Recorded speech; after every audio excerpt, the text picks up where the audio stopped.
Hello everyone, welcome to Veda academy. मैं Salil sir आ चुका हूं आपके लिए लेकर एक और प्यारा सा सेशन जहां पर हम आपको प्रैक्टिस कराते हैं टॉप 20 क्वेश्चंस की आपके JNV class 11th entrance exam के लिए। तो जेएनवी का एग्जाम आपको पता है बहुत करीब आ चुका है और आपको हमने प्रॉमिस भी किया है कि हम गेस्ट पेपर आपको कराएंगे। टॉप 10 गेस्ट पेपर आपके लिए होने वाले हैं जहां पर आपको हम प्रोवाइड कराएंगे exam oriented question next Tuesday से। ठीक है, लेकिन उससे पहले आपको बता दें कि टॉप 20 का सीरीज आपका नहीं क्लोज हो रहा है। यहाँ पर आपको हर सब्जेक्ट के डेली टॉप 20 क्वेश्चंस मिल रहे हैं जो आपके एग्जाम से रिलेटेड क्वेश्चंस हैं और आपको प्रैक्टिस और रिवीजन भी कराते हैं, अपने सब्जेक्ट को प्रिपेयर करने में मदद करते हैं। तो आज हम साइंस के कुछ क्वेश्चन लेकर आ चुके हैं और इन क्वेश्चंस के सॉल्यूशन के साथ आपके क्लास 10th के वो टॉपिक भी रिवाइज होंगे जिनसे आपके एग्जामिनेशन में क्वेश्चन जनरली पूछ लिए जाते हैं। चले तो शुरुआत की जाती है आज के सेगमेंट की। तो फटाफट अपने अपने आंसर शेयर करना चालू कर दीजिएगा और जितने ज्यादा सही आंसर करोगे वो लास्ट में मुझे जरूर बताना कि सर हमने आउट ऑफ 20 कितने क्वेश्चन सही आंसर किए। ठीक है, चलिए शुरुआत करते हैं सबसे पहले क्वेश्चन से। पहला क्वेश्चन आपके सामने स्क्रीन पर है। क्वेश्चन क्या कह रहा है कि which among the following changes are exothermic और एंडोथर्मिक इन नेचर। इनमें से कौन से चेंजेस हैं जो एक्सोथर्मिक या एंडोथर्मिक है बिहेवियर में, ये आपको बताना है। एक्सोथर्मिक आपको पता है वो होते हैं जो क्या करते हैं, हीट को रिलीज करते हैं ड्यूरिंग केमिकल रिएक्शन, और एंडोथर्मिक जो हीट को एब्सॉर्ब करते हैं। तो यहाँ पर जरा देखते हैं क्या हो रहा है। यहाँ पर डिकम्पोजिशन हो रहा है फेरस सल्फेट का। फेरस सल्फेट का अगर डिकम्पोजिशन होता है दैट मीन्स सर उस केस में हमें जो रिएक्शन मिलती है वो कौन सी मिलती है, एंडो। डाइल्यूशन डाइल्यूशन हो रहा है, ओके, डाइल्यूशन हो रहा है सल्फ्यूरिक एसिड का। सल्फ्यूरिक एसिड का डाइल्यूशन एक्सोथर्मिक है क्योंकि एसिड में जब भी हम उसको कंसंट्रेशन करते हैं, कंसंट्रेशन से डाइल्यूट करते हैं तो उस केस में हीट रिलीज होती है, एक्सोथर्मिक है। तो ये तो हो गया सर एंडोथर्मिक, ये हो गया एक्सोथर्मिक। थर्ड क्या कह रहा है, डिसोल्यूशन करो सोडियम हाइड्रोक्साइड का पानी में, तो ये भी हीट रिलीज करता है सर, ये भी एक्सोथर्मिक है। और लास्ट में है डिसोल्यूशन अमोनियम क्लोराइड का, ये एंडोथर्मिक है। इसका मतलब ये कौन सा ऑप्शन सही होगा भाई, चारों ही हो रहे हैं। मतलब यहाँ पे कुछ मिसिंग है क्वेश्चन में, उन्हें एक्चुअल में ऑप्शन ये 1 2 3 4 करके फिर देना चाहिए था ऑल ऑफ देम। तो यहाँ पर जो आंसर होगा वो ऑल ऑफ देम होना चाहिए, तो ये आपका राइट आंसर बन जाता। ठीक है, तो आई होप वो चार ऑप्शन लिखना भूल गए होंगे, हमारे जो टाइपिंग वाले भैया हैं वो भूल गए होंगे, तो उन्हें याद दिला दिया जाएगा आगे से। फिलहाल यहाँ पर आपके चारों ही ऑप्शन सही हो जाते हैं, चारों ही एंडो या एक्सो किसी न किसी तरीके से दिखा रहे हैं। ठीक है, तो ये आपका पहले क्वेश्चन का आंसर बन गया। आपको कॉन्सेप्ट सीखना है तो वो आपके लिए क्लियर है, ओके, उसमें कोई डाउट नहीं है। चलिए नेक्स्ट आते हैं। क्वेश्चन नंबर 2 आपके सामने है, जरा ध्यान से पढ़ेंगे, आंसर करेंगे। Which of the following is are true when HCl in gas form is pass through the water. यहाँ पे देखिए ऐसे दिया ना ABCD, ऐसे ही वहां पे देना चाहिए था, वो शायद भूल गए वहां पे देना। ठीक है, तो अगर आप क्या कहते हैं HCl गैस लेते हैं उसे पानी में डालते हैं तो इनमें से कौन सा स्टेटमेंट सही होगा। पहला, it does not ionise in the solution and it is a covalent compound. HCl covalent नहीं होता, आयनिक होता है, H+Cl माइनस में टूटता है, पहला स्टेटमेंट गलत है। Second, it ionised in the solution, yes, H+Cl minus अलग अलग हो जाएंगे, H+ इधर Cl माइनस अलग, दैट मीन्स ये सही है। Third, it gives both hydrogen and hydroxyl ion in the solution. क्या ये हाइड्रोक्सिल आयन देता है या नहीं देता है वो आप बताएंगे मुझे, जल्दी से करेक्ट आंसर करिएगा। और नेक्स्ट कह रहा है कि it form hydronium ion in the solution due to the combination of hydrogen ion with the water molecule. बिल्कुल सही, यानी कि थर्ड गलत है, सेकंड सही है, फर्स्ट गलत है। Second and fourth option number C is absolutely correct. ठीक, यहाँ पर आपका जो ऑप्शन बना वो बना option number C, absolutely right. चलिए नेक्स्ट आते हैं क्वेश्चन नंबर 3 की तरफ। What happens when calcium is treated with water? अगर हम कैल्शियम को पानी के साथ ट्रीट करा रहे हैं तो क्या होगा, ये आपको बताना है। चलिए, it does not react with water, it react violently with water, react less violently with water, या bubbles of hydrogen gas form stick to the surface of calcium. तो राइट आंसर क्या बनेगा, जल्दी से देखें और बताएं कौन सा स्टेटमेंट सही होगा। सब पहला दूसरा मुझे तो नहीं लग रहा, गलत। तीसरा, लेस वॉयलेंटली होता है, धीरे धीरे कम तीव्रता के साथ वो घुलता जाता है। हाइड्रोजन गैस के बुलबुले कैल्शियम की सतह से चिपक जाते हैं, बिल्कुल सही। थर्ड एंड फोर्थ आंसर है डी। तो यहाँ पे राइट आंसर क्या बन गया भाई, डी आंसर आपका एब्सोल्युटली करेक्ट हो जाता है। चलिए नेक्स्ट आते हैं बेटा अगले क्वेश्चन की तरफ। ये थर्ड था ना, ये सेकंड हो गया आपका, हाँ ठीक है थर्ड है। चलिए fourth, identify the unsaturated compound from the following. ये मैंने आपको पहले भी बताया था, इस टाइप का एक क्वेश्चन और आ चुका है, ये तो रट जाना चाहिए आपको। कार्बन एंड कंपाउंड में दो टाइप के हाइड्रोकार्बन होते हैं, मैंने आपको कई बार बताया। हाइड्रोकार्बन्स, अगर आपको हाइड्रोकार्बन्स पढ़ाए जा रहे हैं तो आपको पता होना चाहिए कि सर ये दो टाइप के मार्केट में मिलेंगे। एक आपको मिलेगा, कौन कौन सा हाइड्रोकार्बन है सर? पहला होता है हमारे पास सैचुरेटेड। पहला कौन सा? सैचुरेटेड। सैचुरेटेड का मतलब होता है कि ये सिंगल बॉन्ड होते हैं। ये कैसे बॉन्ड लेकर घूमते हैं? सर ये सिंगल बॉन्ड लेकर घूमते हैं। और दूसरे होते हैं अनसैचुरेटेड। अनसैचुरेटेड, और ये कैसा बॉन्ड लेकर घूमते हैं सर? ये या तो डबल बॉन्ड लेकर घूमते हैं या फिर ट्रिपल बॉन्ड लेकर घूमते हैं।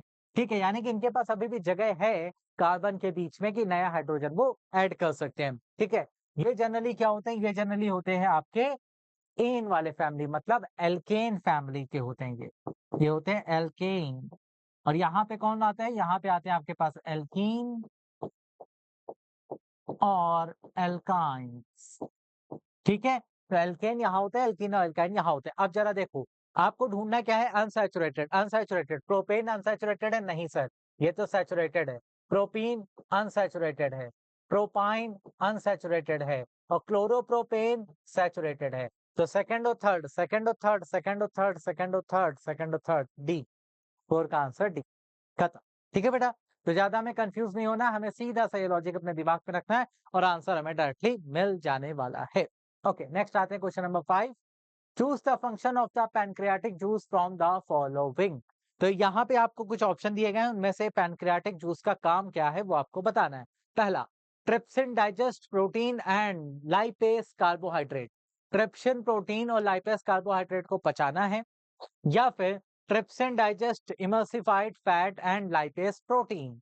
या फिर trypsin and lipase digest fat. या फिर trypsin digest protein and lipase emulsified fat. Right answer यहाँ पे क्या बनेगा? ए, बी, सी या फिर डी? तो ट्रिप्सिन डाइजेस्ट करता है प्रोटीन को और लाइपेस इमल्सिफाइड करता है फैट को। आंसर है ऑप्शन नंबर डी। ठीक, ये आपका सीधा सा आंसर यहाँ पर बन जाता है। तो यहाँ पर pancreatic juice form the following किससे बना?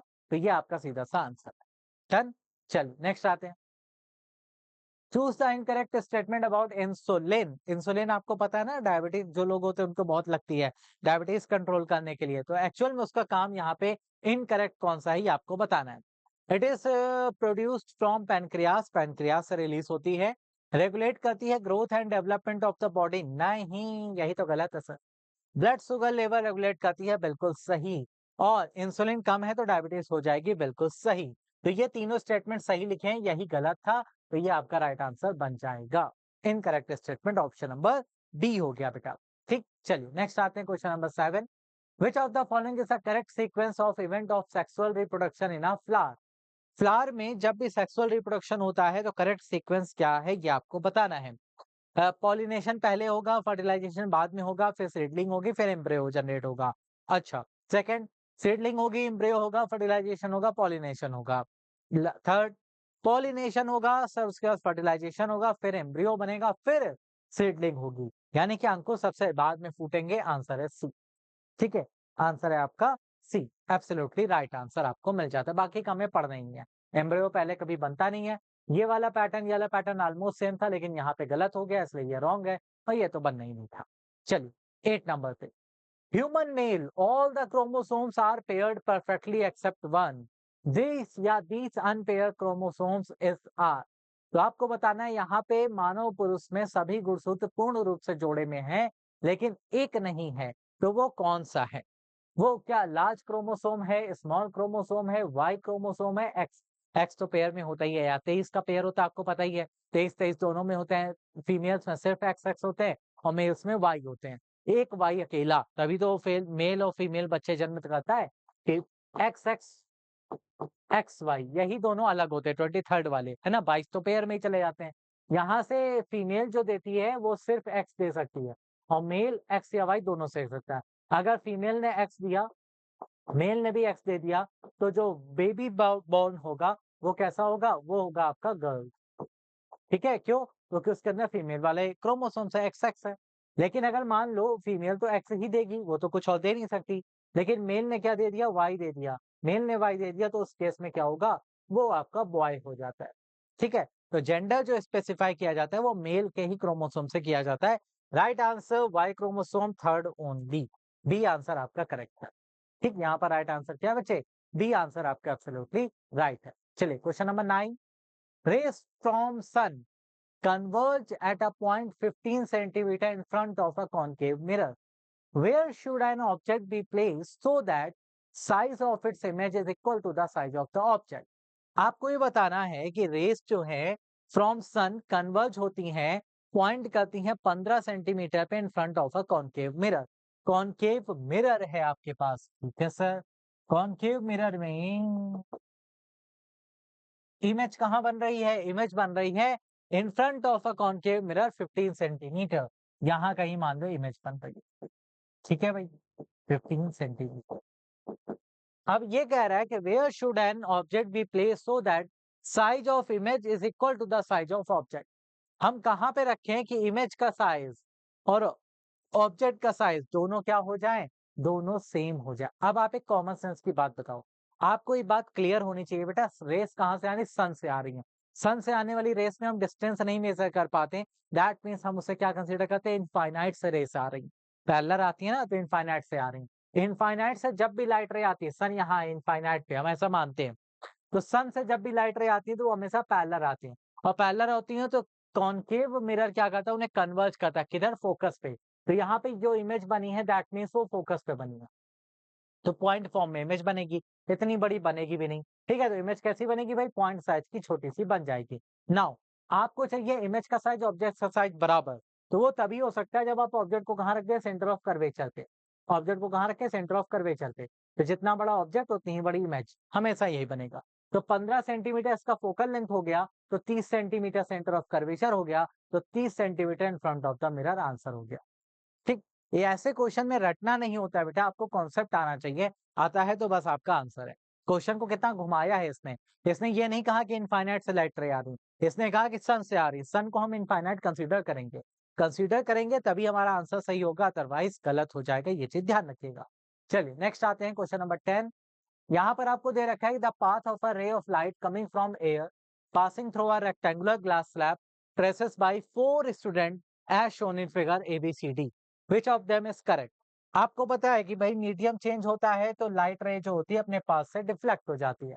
ठीक है सर, यहाँ पे देखिए, यहाँ पे अपने पास से क्या वो विचलित हुई, नो सर, यानी कि ए वाला स्टूडेंट गलत है। ठीक, ए वाला स्टूडेंट गलत है, ए ऑप्शन भी गलत हो गया। बी वाले स्टूडेंट के पास गए, बी वाले से हमने कहा कि हाँ भाई लाइट रे डाली, उसने कहा हाँ। हमने कहा टुवर्ड्स द नॉर्मल शिफ्ट हो गई, उसने कहा हाँ। फिर हमने कहा अवे फ्रॉम द नॉर्मल चली गई, उसने कहा हाँ। मतलब बी वाला सही है, बिल्कुल बी वाला हमारा सही है। थर्ड वाले से क्या कहा, थर्ड वाले ने कहा पहले तो बिल्कुल सीधी गई, लास्ट में चेंज हो गई, ये भी गलत है।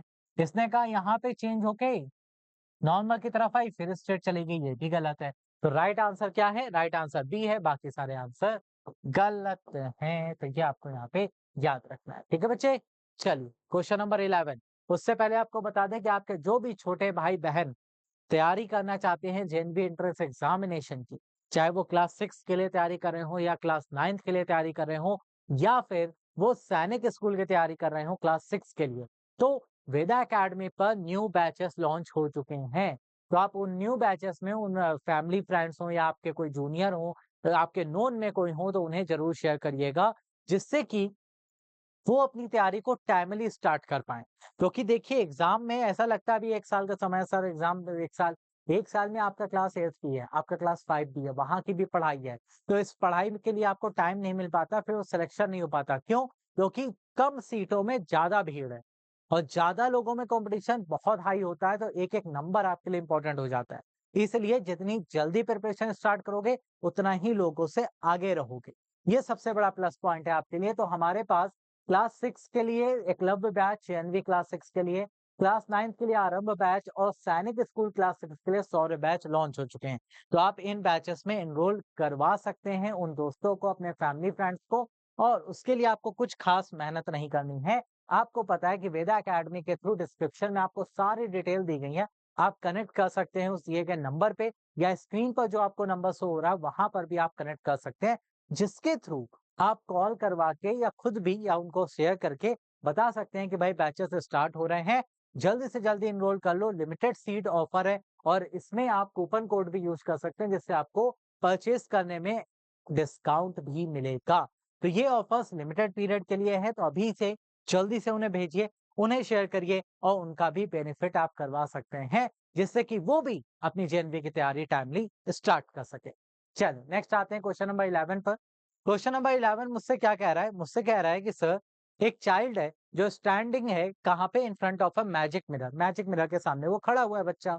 सी फाइंड, वो बच्ची क्या करती है? उसने देखा कि मेरी जो इमेज बन रही है हेड की बड़ी बन रही है। हेड, ये बच्ची यहाँ पे खड़ी है ऐसे, ठीक है, सामने मिरर है। तो मिरर कुछ इस तरह से है कि उसका हेड जो दिखाई दे रहा है वो काफी बड़ा सा दिखाई दे रहा है। हेड जो है काफी बड़ा सा दिखाई दे रहा है और मिडल पोर्शन जो उसकी बॉडी का है वो सेम साइज का है। मिडल पोर्शन जो है वो सेम साइज का है। ठीक है, मिडल पोर्शन सेम साइज का है। और उसके जो लेग्स हैं वो थोड़े से छोटे हो गए। लेग्स जो हो गए वो क्या हो गए? थोड़े से छोटे हो गए। तो आपको बताना है कि यहाँ पर जो सामने मिरर है वो किस टाइप के मिरर का कॉम्बिनेशन है। ये चीज आपको यहाँ पर बतानी है। चलिए राइट आंसर ढूंढते हैं बेटा। आपको पता है सबसे पहला काम क्या हुआ? इमेज बड़ी हुई है। तो इमेज को लार्ज कौन सा मिरर करता है? सबको पता है कि सर कॉन्वेक्स अगर होगा तो सिर्फ स्मॉल बनाएगा, कॉनकेव लार्ज करता है। तो यहाँ पर जो मिरर यूज हुआ है स्टार्टिंग में वो कॉनकेव है। ठीक है, तो ये कॉनकेव है। फिर क्या हुआ? सेम साइज मिला है बीच में, मतलब प्लेन मिरर है। मतलब प्लेन मिरर है, वो प्लेन बना हुआ है। ठीक है, और नीचे क्या हुआ? छोटी इमेज बनी। छोटी इमेज तभी बनती है बेटा जब आप लेते हो कॉन्वेक्स मिरर। ठीक है, तो इस टाइप से कुछ आपका मिरर यहाँ पे फॉर्म हुआ है। Concave, plane, convex. Right answer option number C. ठीक, ये आपका सीधा सा सॉल्यूशन आपको मिल जाता है। फिर रटने की जरूरत नहीं है, आपको पता होना चाहिए कि हर टाइप की इमेज कौन बनाता है? कॉनकेव। कॉन्वेक्स सिर्फ स्मॉल बनाता है और प्लेन सिमिलर इमेज बनाता है, सिर्फ लिटरली इन्वर्जन करता है, लेफ्ट को राइट, राइट को लेफ्ट कर देता है, बाकी कुछ नहीं। ठीक है, क्वेश्चन नंबर 12 पर आते हैं। The focal length of the eye lens increase when eye muscles. Eye lens की फोकल लेंथ कब बढ़ जाती है ये आपको बताना है। जब आई मसल्स क्या हो जाए? रिलैक्स हो जाए और लेंस क्या हो जाए? थिन हो जाए, पतला हो जाए। लेंस पतला होगा तो फोकल लेंथ को बढ़ा देगा, यही आपका सीधा सा आंसर है। बाकी आपको दिमाग नहीं लगाना है। ठीक है, चलिए नेक्स्ट आते हैं बेटा 13। आइडेंटिफाई द सर्किट या figure in which the electrical component have been properly connected. तो इनमें से किसमें इलेक्ट्रिकल कंपोनेंट सही से कनेक्टेड हैं ये आपको देख के बताना है। आओ जरा देखते हैं। पहला वाला मुझसे क्या कह रहा है? पहला वाला कह रहा है सर एक बैटरी है, बैटरी से रेजिस्टेंस लगा है, रेजिस्टेंस से अमीटर लगा है, अमीटर के ही पैरेलल सीरीज में वोल्ट मीटर। बेटा रेजिस्टेंस के साथ वोल्ट मीटर कभी भी सीरीज में नहीं लगता। ये बात एकदम दिमाग में बैठा लो। क्या? अगर वोल्ट मीटर है और रेजिस्टेंस के साथ उसको लगाना है तो हमेशा बेटा ये कैसे लगेगा? ये पैरेलल लगेंगे, हमेशा एक दूसरे के पैरेलल लगेंगे। लेकिन अगर आपके पास अमीटर है और इसे आपको लगाना है किसके साथ? रेजिस्टेंस के साथ, तो ये हमेशा कैसे लगते हैं बेटा? सीरीज में लगते हैं। ठीक है, अमीटर हमेशा सीरीज में, वोल्ट मीटर हमेशा पैरेलल लगता है। ठीक है, तो यहाँ पे वोल्ट मीटर इसने क्या लगा रखा है? सीरीज में लगा रखा है। ये आपका बिल्कुल गलत है, तो पहला वाला तो आंसर हो ही नहीं सकता। अच्छा, यहाँ पे आते हैं, या ये क्या कह रहा है? यहाँ पर अमीटर आपका पैरेलल हो गया है भाई। अमीटर पैरेलल नहीं हो सकता, वो सीरीज में रहेगा। इसका मतलब यहाँ पे थर्ड वाला भी आपका गलत हो जाता है। सेकंड में आते हैं बेटा, सेकंड में और फोर्थ में देखो ऑलमोस्ट सिमिलर है। बस खाली चेंज क्या है? माइनस प्लस, प्लस माइनस, इतना सा चेंज है, बाकी सब सेम है। तो बेटा यहाँ से करंट निकली निकली निकली, यहाँ से आई माइनस प्लस, पॉजिटिव फॉर्म यहाँ पे आपको दे दिया। तो हमेशा अपोजिट के साथ ही जोड़ा जाता है। सर ये सही है। ये हमेशा पैरेलल है, बिल्कुल। ये सीरीज में है, बिल्कुल। दैट मीन्स आंसर है आपका 4 या 2। तो सर ये प्लस माइनस नहीं हो सकता, ये प्लस माइनस रहेगा, क्योंकि प्लस इधर है तो प्लस से ही जुड़ेगा और माइनस इधर है तो माइनस से ही जुड़ेगा। सेकंड आंसर आपका सही है। ठीक है, सेकंड और फोर्थ में बहुत छोटा सा अंतर था बेटा, और वही अंतर आपको यहाँ पे पहचानना था। कई बच्चे यहाँ पे सोचते हैं सर सेकंड और फोर्थ तो सेम है, वो दोनों आंसर होने चाहिए। बेटा अमीटर देखो माइनस प्लस है और इधर प्लस माइनस है, उल्टा जोड़ा हुआ है, तो उल्टा नहीं जोड़ना है आपको। ठीक, ये बात हमेशा ध्यान रखिएगा, प्लस को प्लस की साइड, माइनस को माइनस की साइड। चलिए क्वेश्चन नंबर 14। अगर करंट आई एक रजिस्टर के थ्रू बह रही है और वो करंट इंक्रीज हो जाती है 100%, टेम्परेचर कांस्टेंट है, तो पार्टिसिपेशन कितना हो जाएगा? ये आपको बताना, पार्टिसिपेशन आपको बताना है। ये आपका क्वेश्चन है बेटा। चलिए आंसर बताइए, क्या होगा राइट आंसर? P बराबर VI होता है। P बराबर VI होता है, ठीक है। दूसरा क्या होता है सर? दूसरा होता है P बराबर I स्क्वायर R। तीसरा क्या होता है? V square by R। 3 फॉर्मूले आपको पता होते हैं पावर के, ठीक है। तो करंट I यहाँ पे क्या हो रही है? इंक्रीज हो रही है 100%। अगर ये 100% इंक्रीज हो रही है, टेम्परेचर कांस्टेंट है, तो पावर डिसिपेशन बताओ कितने परसेंट हो जाएगा? ये आपसे पूछा गया, बताइए भाई। पावर डिसिपेशन कितने परसेंट होगा? अच्छा क्वेश्चन है, दिमाग लगाने वाला क्वेश्चन है, जल्दी से देखिए आंसर बताएं।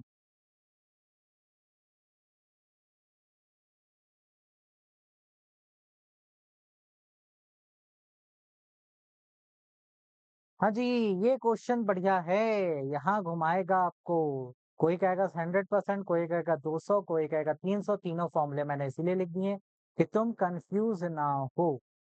आंसर बताओ।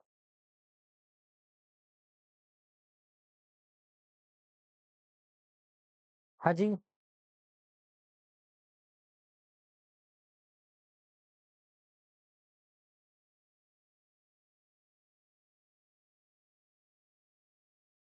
हाँ जी बताओ।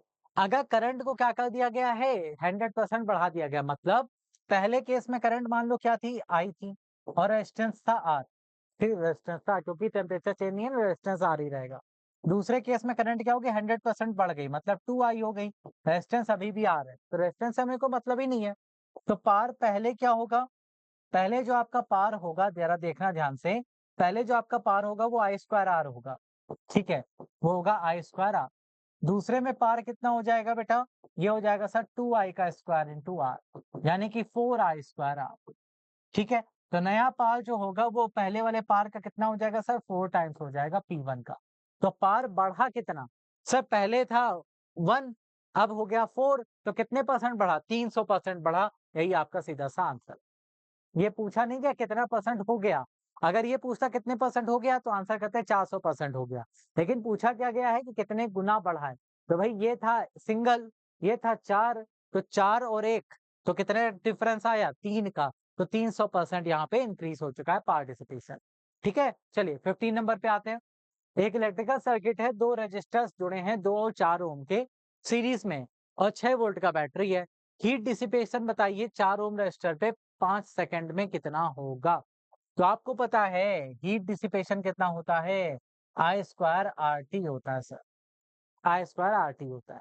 वैल्यू पुट करिए, आंसर घर लेकर चाहिए। क्या कह रहा है? इलेक्ट्रिकल सर्किट है, दो रेजिस्टर 2 ओम 4 ओम कनेक्टेड है सीरीज में। बैटरी कितने की है सर? 6 वोल्ट की, ठीक है सर। 6 वोल्ट, एक ये जोड़ दिया, एक ये जोड़ दिया, ठीक है। ये कितने ओम है? 2 ओम। ये कितने ओम है? 4 ओम। अब आपसे क्या कह रहा है कि यहाँ पे हीट डिसिपेशन बताइए। अब आपको सबसे पहले ये निकालना है 4 ओम के अलोंग हीट डिसिपेशन निकाल के देना है। तो आपको इसके अलोंग करंट पता होनी चाहिए। आपको पता है सीरीज कनेक्शन में करंट कभी भी नहीं बढ़ती है, सीरीज में करंट कांस्टेंट रहती है। तो यहाँ पे सबसे पहले करंट निकालो, कैसे निकालोगे? V बाई आर से। V कितना है बेटा? 6 ओम। R कितना है? 2 4 6 ओम। करंट कितना आया? 1 एम्पियर। ये डायरेक्ट क्यों जुड़े हैं? क्योंकि सीरीज कनेक्शन में डायरेक्ट नेट रेजिस्टेंस निकल आता है। तो 6 से 6 डिवाइड हो गया, आपका काम आ गया I1।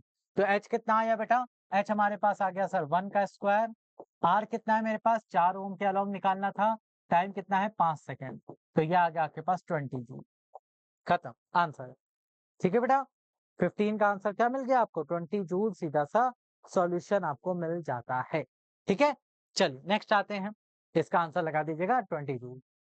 Okay, question number 16, choose the incorrect statement. यहाँ पे गलत स्टेटमेंट कौन सा है, ये आपको देखकर बताना है। आओ जरा देखते हैं कौन सा गलत है भाई।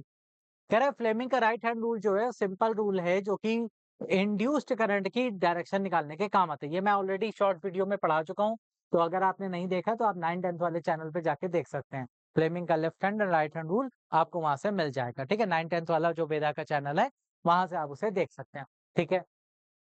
Right hand thumb rule use किया जाता है find the direction of magnetic field due to the current carrying conductor. Current carrying conductor है, राइट हैंड वहीं पे लगेगा, बिल्कुल ठीक। अच्छा, third current difference between the direct and AC is that the direct current always flows in one direction. AC has one reverse direction also. बिल्कुल AC ऐसे ऐसे चलती जिगजैग साइन वेव के फॉर्म में डायरेक्शन बदलते हुए, डीसी हमेशा एक ही डायरेक्शन में फ्लो करती है। ठीक है, इंडिया में एसी चेंजेस जो हैं वो हर 1/50 सेकंड बाद होते रहते हैं। क्या ये बात सही है? बताइए भाई। 1/50 सेकंड के बाद दिशा बदलती है। हाँ भाई, 50 हर्ट्ज, 60 हर्ट्ज। इंडिया में दो तरह की फ्रिक्वेंसी के साथ बहता है भाई। बताइए, इनकरेक्ट स्टेटमेंट आपको ढूंढना था जल्दी से। इनकरेक्ट स्टेटमेंट कौन सा होगा?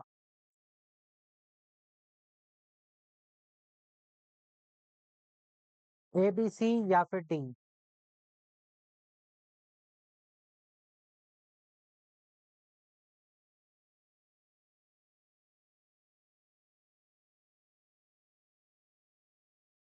हाँ जी सर, 50 हर्ट्ज फ्रीक्वेंसी होती है, फ्रीक्वेंसी 50 हर्ट्ज होती है ना बेटा। एक साइकिल वहां पे अगर आप चल रहे हो पर सेकंड कितनी बार वो मूव किया, तो 1/50, 1/50, तो भाई 2 बार यानी कि 1/100 होती है, 1/50 थोड़ी ना होती है। ये आपका गलत ऑप्शन हो जाता है। ठीक है, 1/100 होती है, इसलिए ये ऑप्शन आपका एब्सोल्युटली रॉन्ग है।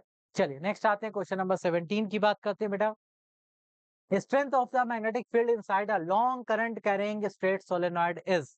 ये आपको बताना है, करंट कैरिंग सोलेनॉइड आपके पास है और उस केस में आपको बताना है मैग्नेटिक फील्ड की स्ट्रेंथ मोर होती है end of the centre, ends than at the centre, minimum middle पे सेम होती है सभी पॉइंट्स पे, या इंक्रीज होती है from one end to another. Right answer बताइए क्या होगा? हाँ जी, ये देखो, ये क्या है ना, ये घुमाने वाले क्वेश्चन है। ये क्वेश्चन घुमाने वाले हैं, इसमें ऐसे आंसर नहीं कर दोगे कि बस हाँ सर ऐसे ही पढ़ लिया हमने आंसर कर दिया। ठीक है, जल्दी बताइए। सोलेनॉइड, सोलेनॉइड आपको पता है ना यार, स्ट्रेट सोलेनॉइड, सोलेनॉइड ये होता है सर, करंट फ्लो कर गई, मैग्नेटिक फील्ड बार मैग्नेट की तरह काम करता है, तो सभी पॉइंट्स पे कैसी रहती है? समान रहती है। ये चीज आपको यहाँ पे ध्यान रखनी है। चलिए क्वेश्चन नंबर 18 पे आते हैं। इनमें से कौन सा फॉर्म ऑफ एनर्जी लीड करता है least environmental pollution in the process of its harnessing and utilization? तो sir nuclear, thermal, geothermal, solar. तो सबसे कम तो भाई सोलर है, क्योंकि नेचुरल मिल रही है और नेचर हमें जो भी देता है उसमें पॉल्यूशन नहीं होता। ठीक, ये सबसे अच्छी बात है। तो यहाँ पे राइट आंसर बनेगा सी। चलिए 19 पे आते हैं। हाइड्रो इलेक्ट्रिक पावर प्लांट है, ज्यादा इलेक्ट्रिकल पावर अगर हमें चाहिए तो waterfall from a generator high because, तो विद्युत शक्ति उत्पन्न ज्यादा करेगा अगर पानी अधिक ऊंचाई से गिरेगा। क्यों? क्योंकि उससे उसका टेम्परेचर बढ़ जाता है, large amount potential energy convert होती है काइनेटिक में, या electricity content of water increase the height. ठीक है, या फिर more water molecule dissociate in the ion. Right answer क्या होगा बेटा? बताइए। सर सीधी सी बात है, large amount of potential energy convert होगी काइनेटिक में, जिससे कि वो बहुत तेजी से टरबाइन को घुमाएगी और टरबाइन जितनी तेज घूमेगा उतनी ज्यादा मैकेनिकल एनर्जी यूज होगी, और जितना ज्यादा मैकेनिकल एनर्जी काम करेगी उतनी ही अच्छे से करंट जनरेट होगा। यानी कि राइट आंसर है बी। ठीक, बी आंसर आपका एब्सोल्युटली करेक्ट बन जाता है। चलिए लास्ट क्वेश्चन है आज का, और लास्ट क्वेश्चन को फटाफट करेंगे सॉल्व। क्वेश्चन क्या कह रहा है कि यूनिफॉर्म मैग्नेटिक फील्ड है, एग्जिस्ट करती है प्लेन ऑफ पेपर पे pointing from left to right. ठीक है, ये आपका मैग्नेटिक फील्ड जा रहा है लेफ्ट से राइट की तरफ। इस फील्ड में एक इलेक्ट्रॉन और एक प्रोटॉन मूव करते हैं, प्रोटॉन ऊपर जा रहा है, इलेक्ट्रॉन नीचे, मतलब करंट जिस डायरेक्शन में प्रोटॉन है वहीं बहेगी। इलेक्ट्रॉन और प्रोटॉन क्या एक्सपीरियंस करेंगे?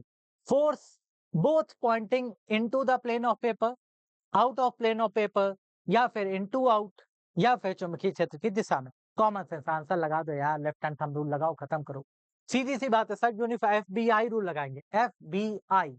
तो यहाँ पे आई क्या है सर? आई तो ऊपर जा रहा है, बी इधर है, तो यहाँ पे किधर हो गया sir? Pointing into the plane of paper. Right answer है ए, खत्म। FBI, बी किधर है? इधर है सर। आई किधर है बेटा? ऊपर की तरफ जिधर प्रोटॉन जा रहा है, तो एफ किधर हुआ? Into the paper. बस आपने सीधा सा आंसर बता दिया। यही सीधा सा आपको थंब रूल आने चाहिए। थंब रूल, हैंड रूल अगर आपको नहीं आते हैं तो वेदा 9-10 के चैनल पे जाना, वहां मैंने एक शॉर्ट वीडियो बना रखा है, वहां दोनों सिखाएं, तो उसे जरूर देख लीजिएगा ध्यान से। ठीक है, तो ये हो गया हमारे 20 क्वेश्चन डन। तो आज के लिए इतना ही। आई होप आपको आज के क्वेश्चन बेहतरीन लगे होंगे, मजेदार क्वेश्चन थे, इन्हें प्रैक्टिस करना, रिवाइज करना। कहीं भी कोई डाउट कंफ्यूजन आए तो आप हमें कमेंट करके भी शेयर कर सकते हैं। ठीक है, बाकी नेक्स्ट वीक से हम आपका गेस्ट पेपर कंटिन्यू करेंगे, तो उसके लिए रेगुलर टाइमली जुड़ना मत भूलिएगा और नए हो तो चैनल सब्सक्राइब करना मत भूलिएगा। Okay, thank you so much for watching the class. Have a great day, take care, bye bye.